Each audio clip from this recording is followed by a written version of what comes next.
The situation in Cyprus today, a fellow Eurozone country, is extremely grave, Minister.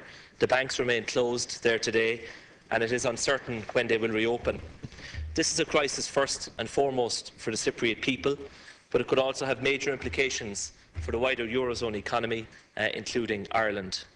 Minister, it was in June of last year, 9 months ago, that Cyprus first signalled that its banks would require a bailout because of their exposure to the Greek debt crisis. And yet, over the weekend, the negotiations went down to the wire in an emergency situation and resulted in deeply flawed proposals being put forward. The decision of European finance ministers and the Troika to raid the private savings of ordinary Cypriot citizens was a serious mistake. They got it badly wrong. Incredibly, over the weekend, the Irish Government welcomed this plan on Saturday morning as being positive for Cyprus, positive for the Eurozone as a whole, and indeed positive for Ireland.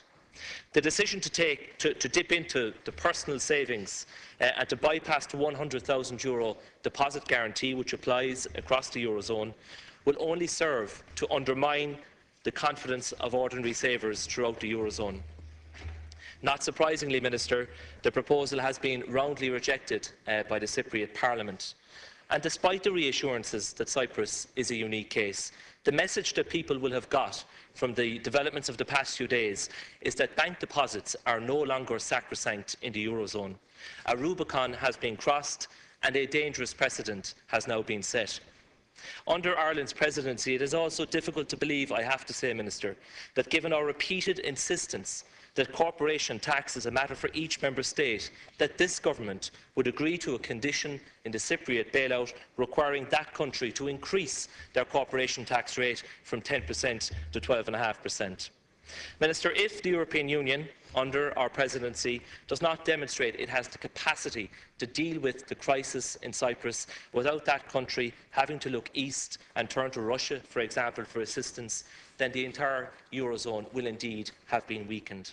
But the question I want to ask you, Minister, today is, can you give an absolute assurance to the Irish people that there are absolutely no circumstances, even if our banks require additional recapitalisation sometime down the road, that our citizens will have their private savings targeted in the same way that the Cypriot people have had in recent days? Thank you. Minister. Thank you, Concordia.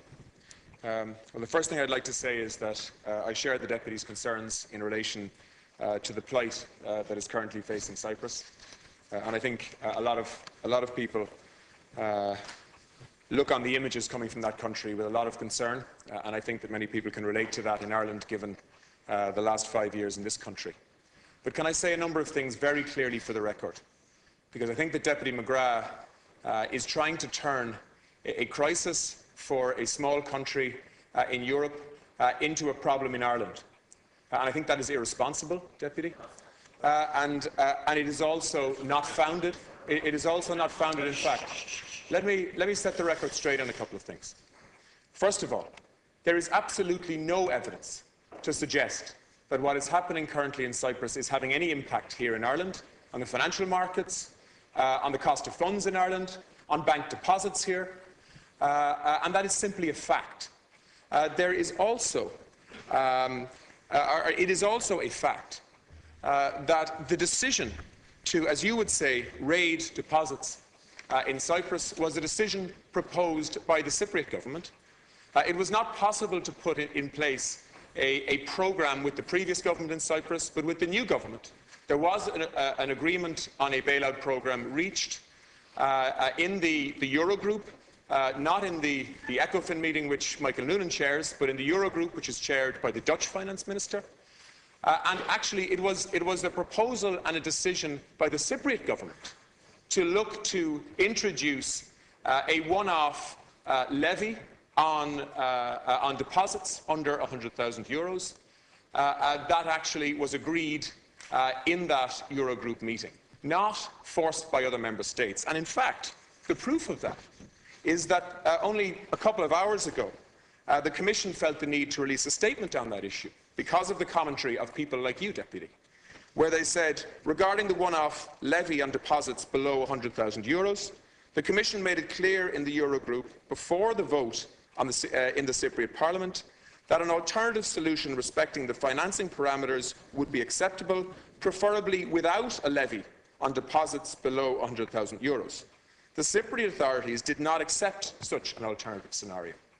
So here we have a country who made a decision that was not forced on them in terms of that particular decision. What is required of Cyprus, which is difficult, is that in order for them to trigger a financing mechanism of €10 billion under a programme, they need to raise nearly €7 billion because of the conditions of that bailout.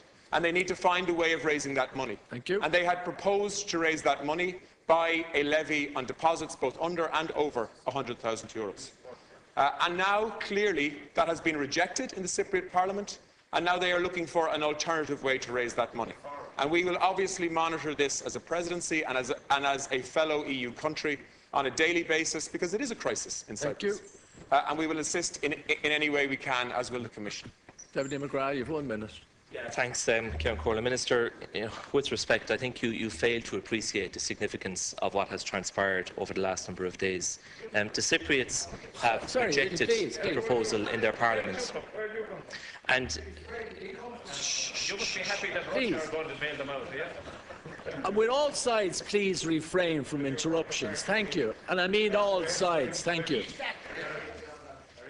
Please proceed. Yes, thank you, Ciarán Comhairle. And Minister, it's very clear from the comments of very senior spokespeople for various governments throughout Europe over the last 48 hours or so that they fully support the proposal that the private savings of Cypriot citizens would be targeted as part of the bailout proposal. That is very clear, and it has now been rejected by the democratically elected members of the Cypriot Parliament. But, Minister, what you seem to fail to grasp is that the key issue here is that the confidence in the Eurozone, the confidence in the banking system, the confidence that ordinary savers throughout the Eurozone have that the deposit guarantee scheme of €100,000 will be respected and honoured in all circumstances.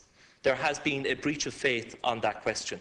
It was news to me, and it was news to, I think, millions of people across Europe in the last couple of days, that guarantee can only be invoked in the event, as the official spokespeople put it, that the banks actually fail, and that what's now proposed is a fiscal measure and so doesn't apply. But you failed to answer the one question that I did put to you, to give an absolute assurance to the Irish people, and I think it is important that that is given, that under any circumstances, that there is no suggestion in the future, if our banks require further recapitalisation, that the proposal that is on the table in Cyprus would be put on the table in Ireland. Yeah, well, let me deal with that question first, because I should have dealt with it in the first round. Let me give an absolute guarantee on behalf of the government that under no circumstances will this government look to introduce a Cypriot-style levy on deposits for any purposes in terms of raising money. And I have spoken to the Finance Minister about this, and I am clear as crystal from a government point of view that we will not be targeting bank deposits for any purposes as a government.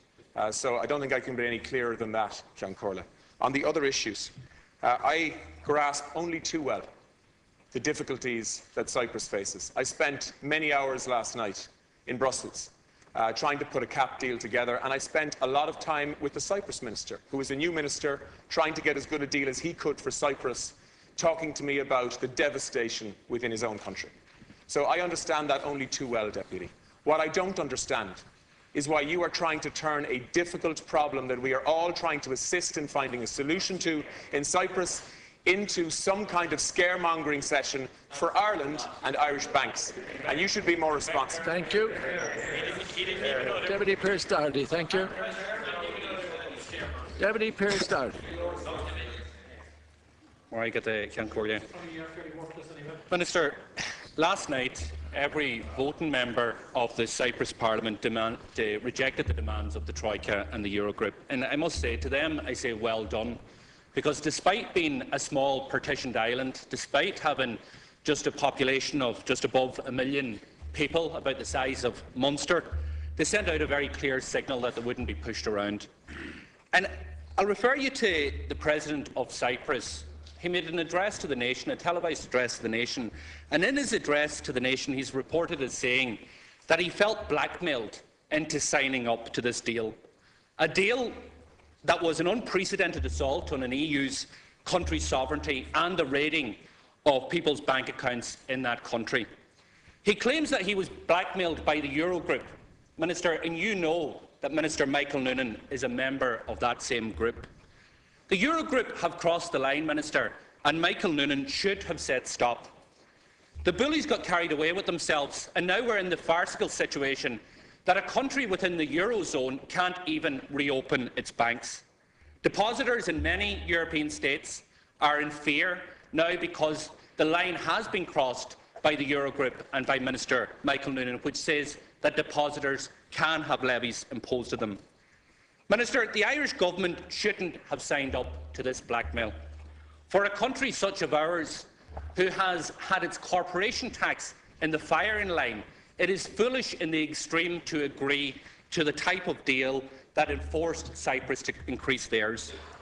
And why was this government party to forcing Cyprus to raid the savings of EU citizens to pay for the banking mistakes of others, while at the same time that senior bondholders got off scot-free? Thank you. Minister, can I say, instead of piling pressure onto the Cypriot people, what we should have been doing is standing in solidarity with them and insisting that the Eurogroup statement of last June was agreed to in full and in principle.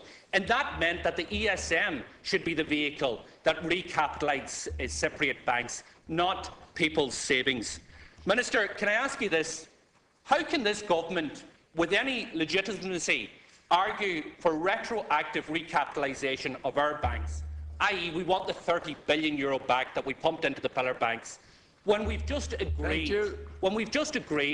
that we will not have a separation of sovereign and banking debt in Cyprus, that it would be the people of Cyprus who would bear the brunt of that there? Does it not make a mockery out of the position that this government has adopted? And how can we say that corporation tax is sacred, given that we agreed to force the Cyprus people to increase theirs, and the Taoiseach welcomed that statement?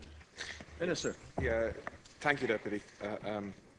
The first thing, can I just give some clarity on the corporation tax issue, because I think it's important that people don't try and muddy the waters here. As part of an agreement to finance a programme in Cyprus, Cyprus, as well as the other countries in the Eurogroup, signed up to an increase in corporation tax rates. You will remember, Deputy, that when Ireland was negotiating a bailout, and both before that and after that, there was significant pressure on Ireland to do the same. And we resisted it, to the credit of the last government. And in fact, as soon as this government took office, people will remember that the first challenge that our Taoiseach faced in Brussels was huge pressure to increase corporation tax rates because of the vulnerable position that Ireland found itself in. We resisted that. And we showed that when a country wants to resist in relation to tax, they can do so, because unanimous agreement is required before that would take place. Cyprus decided not to take that option. They decided that actually, as part of the package, they would increase corporation tax rates, and of course they were entitled to do that. There is no easy way to enter a bailout programme. And anybody who offers fairy tale solutions in terms of finding an easy way to recapitalise banks without it costing anybody anything is simply not living in the real world. This is a crisis. This is a crisis for a country that is entering a bailout, just like we faced a crisis that was hugely costly for Irish people, and we are now trying to undo some of the damage that was done when those decisions were made from an Irish perspective. We now have a position where the Parliament in Cyprus has rejected the deal that was done by their government and by the Eurogroup, and that is understandable, I have to say.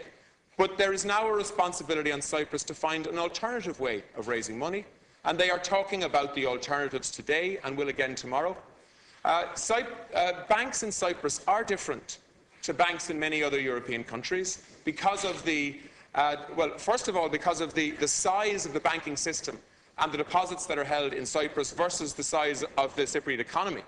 The banks are about 8 times the size of the Cypriot economy. Much of that money has come from outside of the Eurozone and the European Union. In fact, much of it has come from Russia. And so it is not an easy thing to do, to simply apply a normal banking recapitalisation programme for banks that are primarily capitalised with Russian money and not from European banks at all. So this is a complex situation that is developing day by day. And countries like Ireland, in solidarity with countries like Cyprus, will look for solutions and will look to be helpful as a presidency if we can be, as will the Commission. But ultimately, there is no easy way out here. They do need to raise significant amounts of money in order to trigger the €10 billion bailout fund, which is on offer. And we will have to monitor the situation and be as helpful as we can be during that process. Thank you. Deputy Doherty. Cyprus deals in the euro. And last June, there was a seismic shift, as your government called it, which was about separating sovereign debt and banking debt. The Cyprus banks need billions of euro. That is what the bailout is for. There has been an agreement that the ESM is the vehicle that bails out European banks that is operating in the euro. The reason we are hopeful of getting some of our money back is because the ESM didn't exist when we bailed out our own banks here. Now, the question is, does it not undermine the argument of this government when this government has signed up to a small European euro nation to actually say, no, the ESM isn't going to bail out European banks? And forget about the seismic shift last June. You actually have to do it yourself. We'll provide you with a loan, which is the maximum that you can have, and then the rest will have to come from increases of taxation, additional austerity on the Cyprus people, and the raiding of bank levies or bank savings. Does it not make it just a fool out of the government's position that if you ask a small nation to do the same as we were forced to do a number of years ago, then how can we legitimately argue for retroactive recapitalisation of our banks? Thank you. Minister. Thank you, Lesley Corley. It is true to say that we are looking for solutions for retroactively, as you say, getting a better deal for the Irish taxpayer in terms of the cost of appalling both policy mistakes and banking mistakes in Ireland. But the ESM is not there to solve all problems, regardless of the conditions. It is up to the Cypriot government to make the case, and it is up to member states then within the Eurozone to consider that case. The ESM isn't necessarily the answer to all problems. And a case has to be made and a case has to be won in order for the purpose for which the ESM was set up for to be used in terms of recapitalising banks. And clearly, that case has not been made and won in the case of Cyprus. And instead, what has been decided and supported by the new government there is that they would be able to borrow €10 billion on the back of being able to raise, I think, €6.8 billion. And they had a plan to do that they signed up to, which involved taxation and a levy on deposits, which people have now rejected. They now have to seek an alternative to that.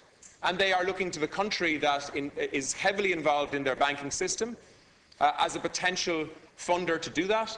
And they are also looking at other domestic ways in which they can raise money. So let's give them some time to do that. And let's give them some assistance, if and where possible, in terms of policy options, because we have explored practically every policy option in terms of reducing the impact of bank debt on taxpayers. Thank you. But I mean, to make the case that because the ESM is there, and it is there, and it's set up for the right purposes, but to make the case that there's some kind of simplistic solution of just shifting bank debt, regardless of the complexity of that debt, into the ESM and your problem is solved, I don't think it's as straightforward as that, Deputy, as much as you would like to think it is.